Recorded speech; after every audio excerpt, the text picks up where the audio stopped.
Useless, my husband, Daniel said at dinner, lifting his glass toward my brother like my humiliation was something worth celebrating. This was only hours after my mother Margaret's will had been read and my brother Ethan had walked away with her luxury apartment buildings downtown. I had walked away with Willow Creek Motel, a dying strip of rooms off the highway, with a flickering sign, a dead vending machine, and a reputation so bad even truckers barely stopped there anymore. Daniel smiled at Ethan, then looked at me and said, "At least your mother knew who to leave the real assets to." A few people at the table laughed softly. Ethan did not even try to hide his grin. His wife lowered her eyes like she was embarrassed for me, but not embarrassed enough to say a word. I sat there with my hands folded in my lap, hearing that one word keep echoing in my head. Useless. I am Claire Hayes. I am 34 years old. I am the mother of 2 boys, Noah and Ben. And by sunrise the next morning I would learn that the thing my husband mocked was the one thing my mother had trusted me to see clearly. If you were me, would you stay at that table or walk out right then? 3 weeks after my mother died, the 4 of us sat in a law office that smelled like paper carpet cleaner and old money. Ethan sat straight in his chair, already wearing the expression of a man about to be proven right. Daniel sat beside me, but he barely touched my hand. He barely looked at me at all.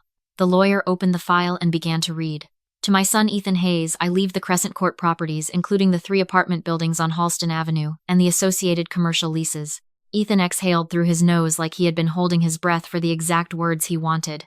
His wife squeezed his hand. Daniel shifted beside me. He did not smile yet, but I felt his body go still in that way people do when they smell a winner. Then the lawyer turned the page. To my daughter Claire Hayes, I leave Willow Creek Motel, including the business rights, the land, all attached records, and all associated development correspondence in my possession. The room changed in 1 second. Not with excitement. With pity. My aunt cleared her throat. Ethan tilted his head just slightly, like he was trying not to look relieved. Daniel finally looked at me then, but not the way a husband should look at his wife in a moment like that. He looked at me like he had just understood something disappointing. Afterward, in the parking lot, Ethan clapped Daniel on the shoulder and started talking about refinancing occupancy and future renovations. I stood there holding my purse and my mother's old scarf like I had somehow already been pushed into the background of my own inheritance. I told myself it did not matter. Property was property. My mother had never been random. She did not do things by accident. But I would be lying if I said I did not feel that sting when everyone looked at Ethan like he had been chosen and looked at me like I had been handled. That night, Ethan and his wife came over for dinner along with my aunt.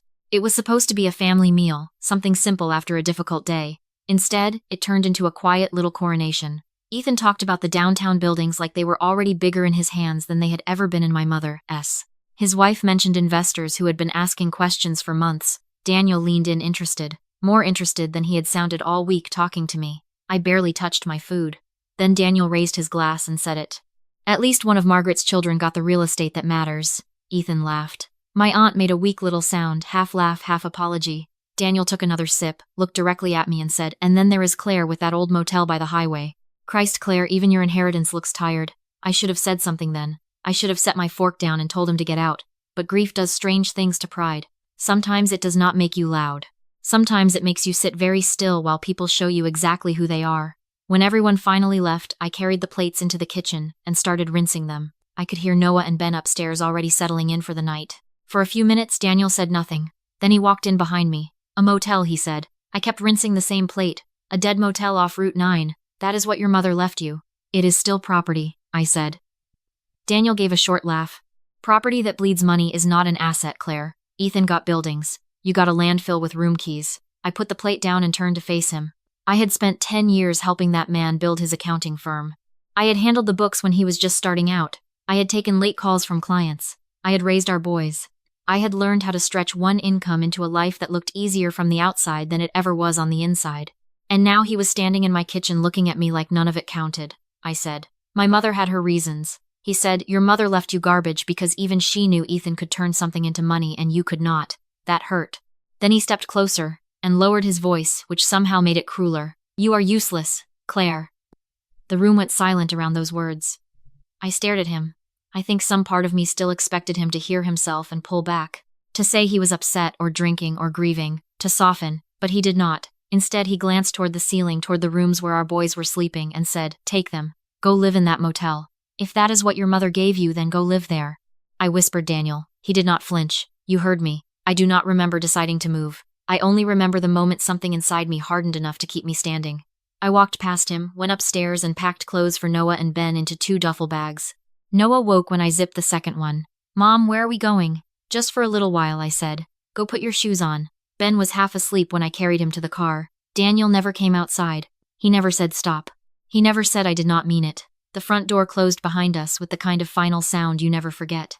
Willow Creek Motel was about 40 minutes from the city, out past the last gas station people trusted and the stretch of road where the lights got thin. Ben fell asleep almost immediately. Noah stayed awake longer, watching the dark through the window. Are we moving, Mom? Just for tonight, I said. That was all I could say without breaking. When I turned into the lot, the motel looked even worse than I remembered. The sign buzzed and flickered with half the letters dead. The asphalt was cracked. The office window was dusty. There were no cars in the lot. No glow behind the curtains. No sign that anything alive had happened there in months. I unlocked the office and pushed the door open. The smell hit first: dust, old wood, stale air, and something faintly metallic like rainwater that had dried years ago and never really left.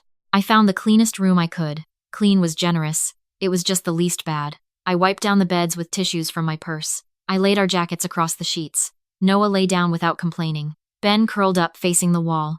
Kids can sleep through almost anything when they are tired enough. I stood there a long time watching them. 10 years of marriage, 2 children, a mother I had not even finished mourning. And I was standing in an empty motel room off a highway because my husband had looked at me and decided I was the disposable one. Around midnight, I walked back to the office because sleep was impossible. A small desk lamp still worked.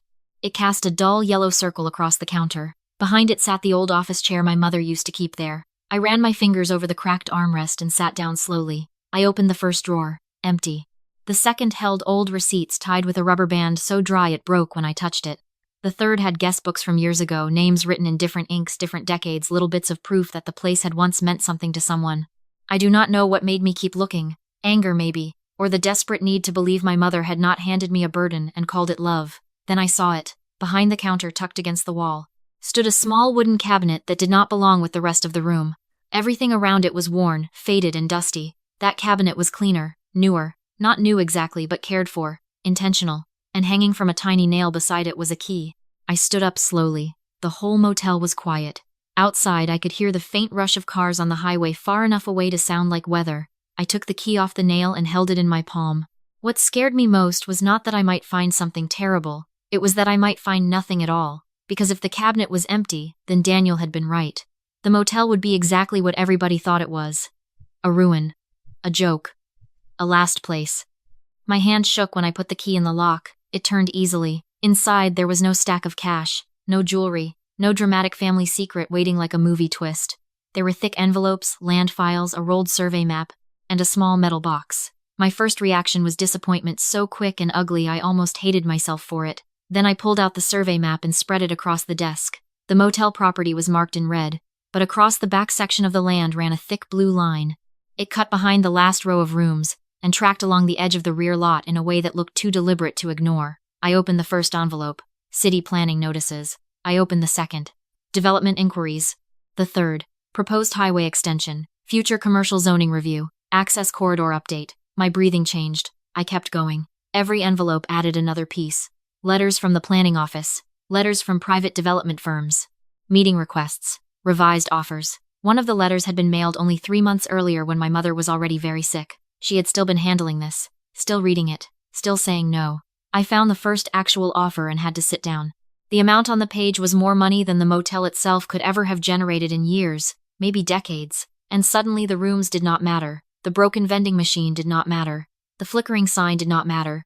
The value was not in the motel business. It was in the land. I went back to the survey. The blue line, the rear lot, the access points. I opened another letter, and another. By the time I reached the last one, the shape of it was clear. The highway was being extended. A new exit was planned close enough to transform the whole area. When it was done, Willow Creek would sit beside one of the most valuable commercial access points for miles. Traffic, hotels, fuel, restaurants, retail. Everything people build where cars slow down and money follows. My mother had known. At the bottom of the cabinet sat the small metal box. The key for it had been tucked inside one of the planning envelopes, like she wanted me to keep reading until I was ready to open the last thing. Inside was a single folded note in my mother's handwriting. I knew it before I even touched it. My eyes blurred before I started reading. Claire, if you are reading this, then I am gone, and the house is already full of people deciding what your inheritance means before they bother to understand it. I had to stop there for a second. I wiped my face and kept going. Let them think Ethan got the stronger share. Let them think Willow Creek is a burden. I did not leave this to you because it is small. I left it to you because it is strong, and because you are the only one of my children patient enough to see past what is obvious. My hand pressed over my mouth. The city will approve the highway extension soon. Once that happens, the backland will be worth more than anything attached to those apartment buildings. I was offered good money more than once, but good money is not the same as right money. I wanted you to have the choice I never had the time to make. Then the line that broke me. You read before you act. You do not get distracted by shine. That is why this belongs to you. I sat in that chair for a long time with the note in my lap, and the survey spread open in front of me. My mother had not handed me the smallest thing. She had handed me the thing nobody else knew how to look at. And Daniel had thrown me out of my house and sent me straight to it. When the person who pushed you out accidentally pushed you toward your future, do you tell them now or wait one more minute? Subscribe now if you like revenge stories that hit this quietly. By morning I still did not trust hope enough to celebrate. Grief can make you want to believe in miracles that are not real. I needed confirmation from people whose job it was to tell the truth, without caring whether it saved me. Noah and Ben were still asleep when I stepped outside with my phone. The air was cool. The motel lot looked different in daylight, not better but clearer. I walked to the edge of the rear property where the ground flattened out behind the last row of rooms and looked toward the road. Then I called the city planning office.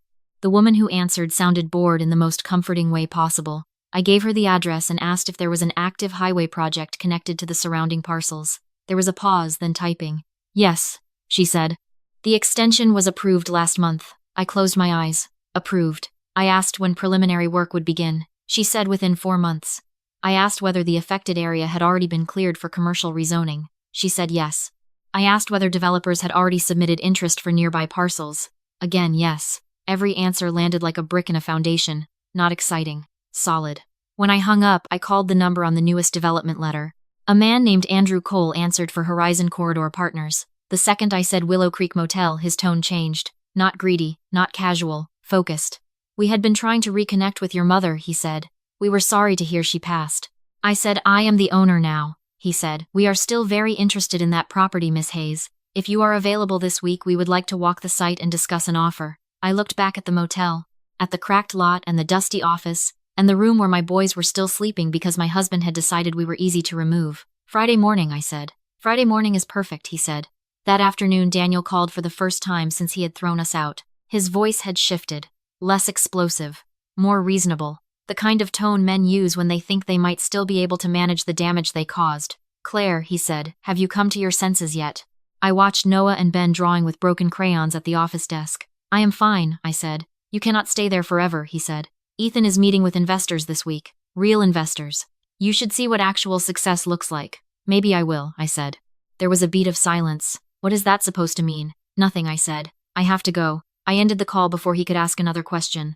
Later that night, Ethan posted a picture in the family group chat. White tablecloth. Crystal glasses. Him and his wife smiling. Daniel at the edge of the frame leaning in like he belonged there. Celebrating real assets, Ethan wrote.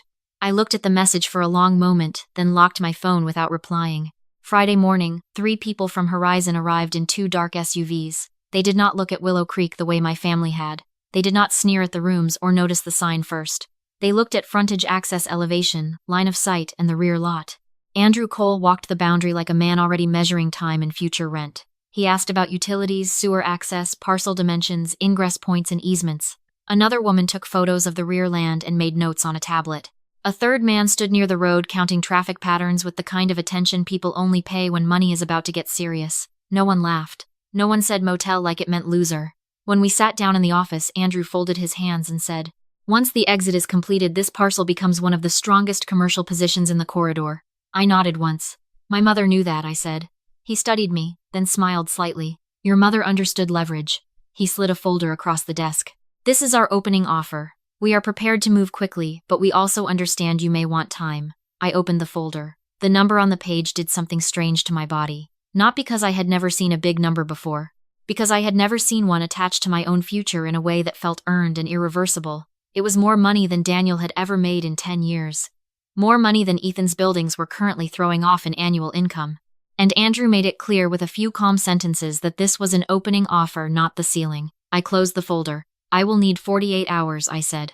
Of course, Andrew said. We will be ready when you are. After they left, I stood in the lot by myself while trucks rushed along the highway beyond the trees. Daniel had told me to go live in the motel like it was punishment. My mother had left me the motel like it was power. Those two facts sat beside each other in my mind until one of them started to shrink. By Friday night, Ethan posted another photo in the family chat. Same restaurant, new people, investors again, Daniel again. More smiles. This time, I replied, Sunday dinner my treat. Within seconds, my aunt sent a thumbs up. Ethan wrote, feeling generous all of a sudden. Daniel wrote nothing. If the man who called you useless was smiling in front of you right now, would you expose him now, or let him keep talking one more minute?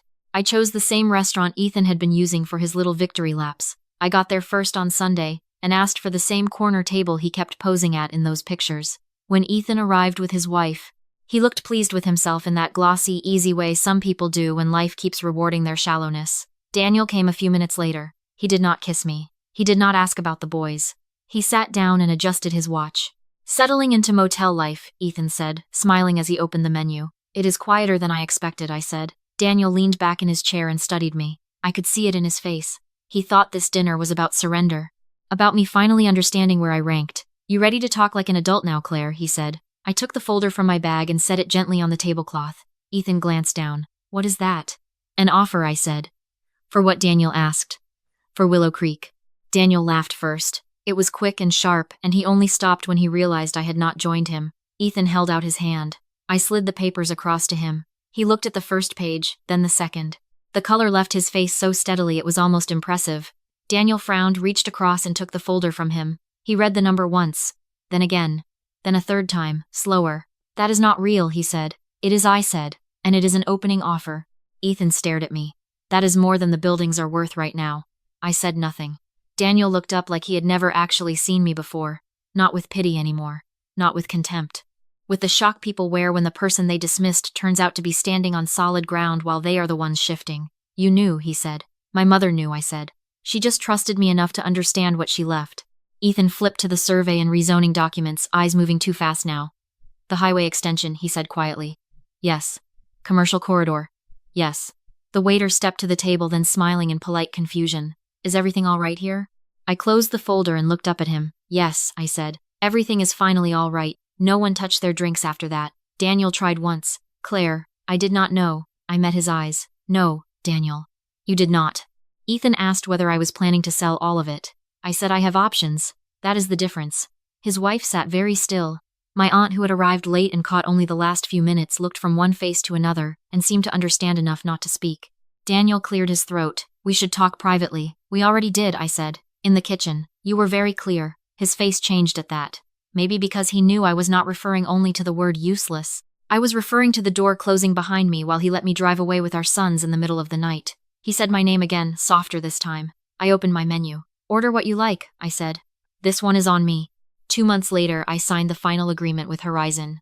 I did not sell everything. My mother had waited too long and understood too much for me to hand the whole future away in one shot. I sold the portion that made sense and kept an ownership stake in the larger development.